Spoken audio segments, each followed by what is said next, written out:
Hello chess friends and welcome to Jozarov's chess channel and welcome to the Magnus Carlsen Chess Tour finals in 2020. So we're now in the day 4. After 3 days, Hikaru Nakamura was in the lead, played really great chess. The result was, I think, perfectly fine, perfectly fair because Hikaru played simply better chess and deserves now to be in the lead. In the 4th day, Magnus started aggressively. He played the first game really in sort of a Tal style, Mikhail's Tal style. He played really a great attacking performance in the English opening, but Hikaru went out with a great tactic, got a draw, and Magnus really missed some winning tactics. He had many times the opportunity to crush. Hikaru missed his tactics, and in the second game, Magnus got an easy draw with the black pieces. So, okay, Magnus has now a little bit improved, has now a better maybe opening repertoire. Now, the critical game of this day was this game 3, in which again, Magnus Carlsen played with the white pieces, and again it was really a tactical battle. That's what we have been waiting for, because sometimes in this battle, in this positional battle, we saw that most of the times both of them are going into these drawish lines. They're not risking too many things, and that's why this game 3, I think, is this game 3 of the 4th day is really, in my opinion, the best chess game so far. So but before we start to analyze the game, I wanted to show you I wanted to tell you really an interesting comment that my chess friend Sahil, really a great subscriber and great follower of my YouTube chess channel, he wrote that love is similar like the chess opening. So in order to he made a comparison between love and finding your love and finding your opening repertoire, because you have to try something out, then you find your love, then you have to also try something out, then you find your opening repertoire. But okay, I can agree with that. It's a great comparison, but I still think that women are more complicated even than chess opening. So that's why I'll leave it this subject to another day. But as I said, it's a really great comparison, and it was really a great comment by Sahil. And thank you, Sahil, again for always commenting my YouTube chess channel. I really enjoy that you're such a great follower, and with this video I wanted to thank you also for your constant support. So let's check out now the game 3. Here we have again, as I said, Magnus with the white pieces, and we have the round 3 and fight. So e4 played by Magnus, e5, knight to f3, knight to c6, bishop to c4, the Italian game, and now after the bishop to c5 we have the Gioco piano. So castling, knight to f6, we have d3, and here after d6 Magnus plays the move c3. And for those who have troubles, maybe I wanted to show you also line. If you have troubles after potential bishop to g4, there is, I think, a good line for white here, because there is this spinning idea of blacks. You may get annoyed by this constant activity of the bishop, and h3 g5 in the beginning would be really risky. So that's why you have to play a different route sort of in order to kick away this bishop from g4. So now h3 first we play. If your opponent stays with bishop to h5, then we have b4. After bishop to b6, a4. After a5, b5. That's the line that I want you to memorize if you have troubles after the spinning idea. After knight to e7, here we have bishop to g5. The idea behind this move bishop to g5 is after potential h6, then we can simply take and double pawns here on the f file. So that's why most of the times black will try the move knight to d7. And now, finally, when this knight gets away from the defense of the g4 square, now it's time to push the pawn on g4, bishop to g5, bishop to g6, and now knight to h4 is a very compact line. There is also this problem, you see, after h6 we could try knight takes g6. You see, you cannot take with the knight, you would be forced to take with the pawn. So that's why it's a really complicated game. So don't be scared, as I said, of the spinning idea after this c3. So c3 is a good move in the game. h6 played by Hikaru, and now rook to e1.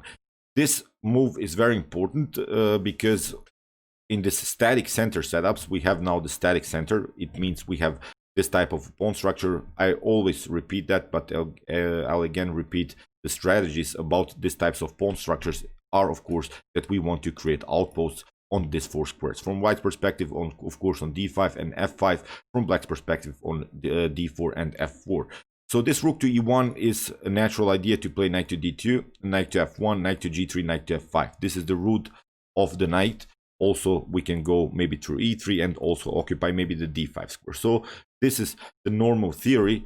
Of course, it has to be prepared, but as a long-term plan, it could work. So castling, we have knight to d2. By Magnus, we have a5, preventing now finally this b4 idea. And now we have knight to f1. We have bishop to e6. The idea behind this move, if you take, for instance, f takes e6 and f takes e6, we have now the opportunity to crack the position with the d5 pawn breakthrough. So this is not such a weakness that white can exploit. Maybe white can try queen to b3, but it's protectable with queen to e7 or rook to e8. And now finally we want to break the position with a very nice pawn storm in the center. So that's why here after the move bishop to e6, Magnus played now bishop to b5. This is still common theory. So that's why I mentioned that also yesterday in my commented chess game. I avoid to play the Rui Lopez. I avoid to play the Italian because there are so many lines there, book lines till the move 20, 30. So it's simply too much theory for me. So bishop to b5, still common theory. We are now here after move knight to e7. We have d4, cracking the position in the center, and now e takes d4, play by Hikaru. So also another great idea can be maybe here to play the move bishop to b6. If white pushes the pawn on d5, then we can retreat and go into a similar pawn structure like in the King's Indian. We could go maybe now something like knight to h7 and crack the position with the move f5. And this King's Indian structure would be an improved one. So black shouldn't be scared about this d5 move. Although it's a kicking away move, it creates space. But black should be really scared about this move, but no, because now knight to h7, f5, f4, then g5, g4, really creating this common King's Indian attack here. So this would be sort of an improved King's Indian, because in most of the times in the King's Indian the bishop is on g7, but now this bishop on b6 is even much more active. Now we would have a perfect attack. So that's why you see white also has to be careful after the move here. D4, Hikaru takes, e takes d4. We have c takes d4, and now bishop to b6. We have knight to g3. Now d5, this is still common theory, and after e5, knight to e4, played by Hikaru, and maybe you can take. This is a risky choice for white. After d takes e4, rook to e4, queen to d5 is the suggested line by the engine. To simply attack the rook, but now bishop to d3. And now black should probably here proceed with the move c5, and it's an equal game. So the evaluation here is 0.0. No mistakes were played by both sides. As I said, still common theory.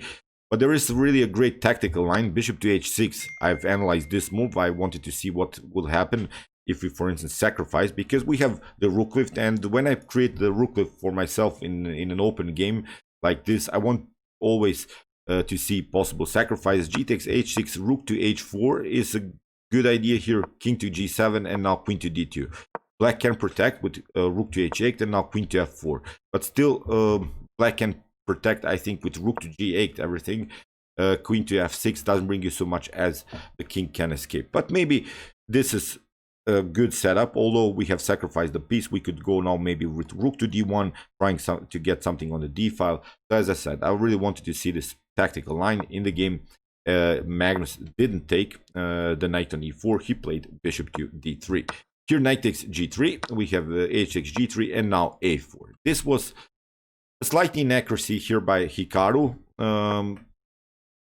Bishop to f5 is one of the suggested line by the engines, but it's really a natural idea, because the best minor piece of white is of course this light square bishop. It creates really this very nice threat here on h7, so that's why we should compete really with this bishop. So after something like bishop to f5, knight to f5, queen to d3, queen to d7, this is still, maybe this knight is a little bit loose on the board, but at least we have protected the light squares. You see, then we could crack the position finally with the move c5, really to build simply our attack around this pawn, around this d4 pawn, which is of course the main protector of the e5. So Hikaru played this move. There are also many other good moves, but he played this risky bishop to a4, and it gives now Magnus Carlsen the opportunity to create a double attack. here bishop to c2 with preparations to play queen to d3 and aiming here also with some checkmate threats on h7. So that's why Hikaru played a3, Magnus simply takes, b takes a3, and again bishop to g4. Again, bishop to f5. You have to compete really on this light squares. Again, after bishop to f5, again this similar setup. So we really need to protect everything. Here Hikaru plays the move bishop to g4. We have a4, and now queen to d7, and now bishop to a3. A great move by Magnus, which creates, of course, this very, very annoying pin. And as I said, the knight and the bishop were perfect protectors of the f5 square.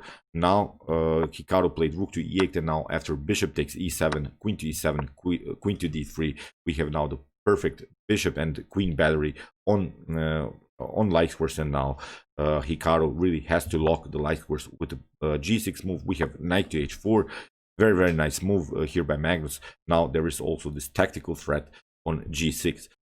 Now the game becomes really dynamic. From this point on, it's really, in my opinion, even one of the best chess games in history. Even so, here Hikaru plays a counterattack, queen to b4. What Hikaru has realized here that he can play after potential knight to g6, he could go queen to d4 and attack here also the weak f2 pawn. In the game, Magnus played, of course, knight to g6. After queen to d4, we have knight to e7. That's a great intermediate check, because if you play rook to e7, then you get checkmated. Queen to h7, king to f8, and now queen to h8 is a forced checkmate. So you don't have to take, of course, the knight here. After the move knight to e7, Hikaru has now several choices, and he really made a mistake here, because he played king to f8. This is not a mistake already, but now Magnus played knight takes d5, and now we come really to the critical moment. Here Hikaru played queen to f2. This is a great move if you maybe have calculated everything, but the engine gives here really a great advantage here for white. But you have to defend this. There are now several tactical threats that Hikaru has prepared here. And the problem is now that Magnus plays now, from this point on, really an alpha 0 level game. He plays the move king to h2. Of course, the better idea, let's see also what black could play. One of the ideas can be the move rook to e5. If you play knight to b6, simply trading off more pieces, and after c takes b6, okay, white is still better, but still I think in this top grandmaster level, Hikaru could make a draw here. But here in the game, after the move queen to f2, king to h2 was played, of course, by Magnus, and now there is this serious threat of rook to f1 and rook takes f7. So in the game, rook to d8, and in this particular moment, Magnus said that he thought that he is going to be checkmated, because you see now the problems of the Magnus Carlsen. Here he played rook to f1, of course.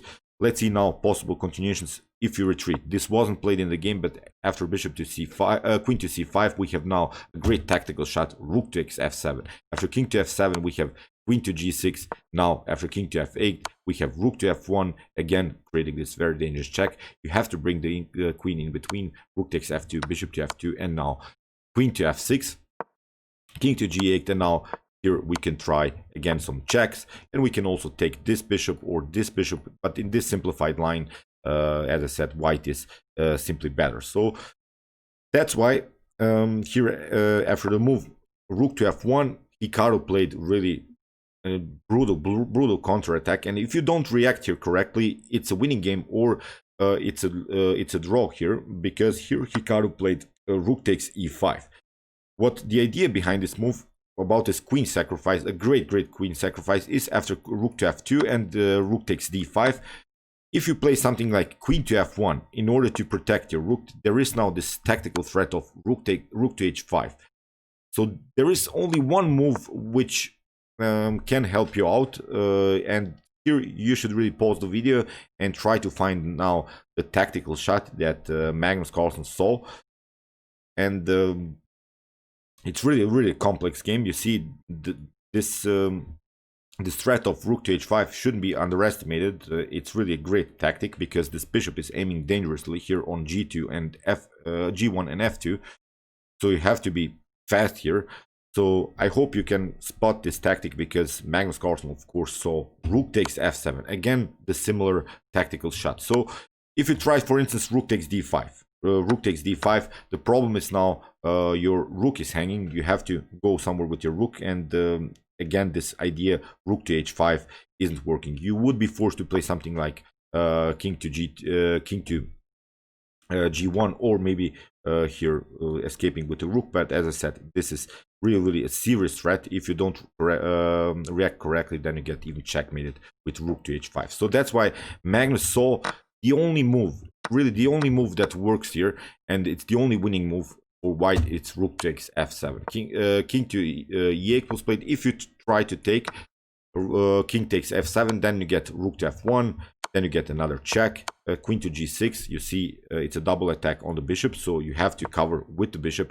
And now g4 solves the positional problems. Now this checkmate threat doesn't work, as the pawn is covering everything, and in the next couple of moves we simply play bishop to f5, trade off more pieces, playing also something like rook to f5, rook to f6, and it's game over here for black, because we don't have anymore this threat on h5. So in the game, king to e8 was played. So Hikaru hoped here for a draw, because he hoped that Magnus will do some perpetuals. In the game, Magnus now finally crushes the defense with queen to d5 after rook to d5. Now bishop to g6, a great move that Magnus Carlsen saw.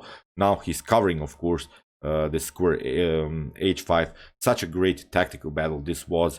Simply beautiful chess game. In the game, king to d8, and now this other rook comes into the game. We have c6, rook to b7, we have bishop to c7, and now rook to e8, attacking simply the king. Here after king to d7, rook to h8, and in this position Hikaru Nakamura resigned. If you try something like king to d6, then you get rook takes h6, so you cannot protect everything. The serious threat is, of course, this check, and will simply grab the bishop. So great game in this fast time format. Such a tactical beauty. Incredible performance by Magnus Carlsen, also by Hikaru Nakamura, with a great queen sacrifice. You saw how he challenged Magnus. Magnus had really to play the best alpha zero stockfish moves in order to win this game. Magnus found them and won this game with, so far, I think this was the best chess game of this final. So okay, I hope that you enjoyed this game. I really enjoyed it a lot. Meanwhile, you can watch my other commented chess games from this tournament so far. Here's the link. And if you want to see tactical battles like this, check out also my best chess games of all time series. And if you like this content, you can also subscribe to my channel. See you soon with some more videos, and chess is the best of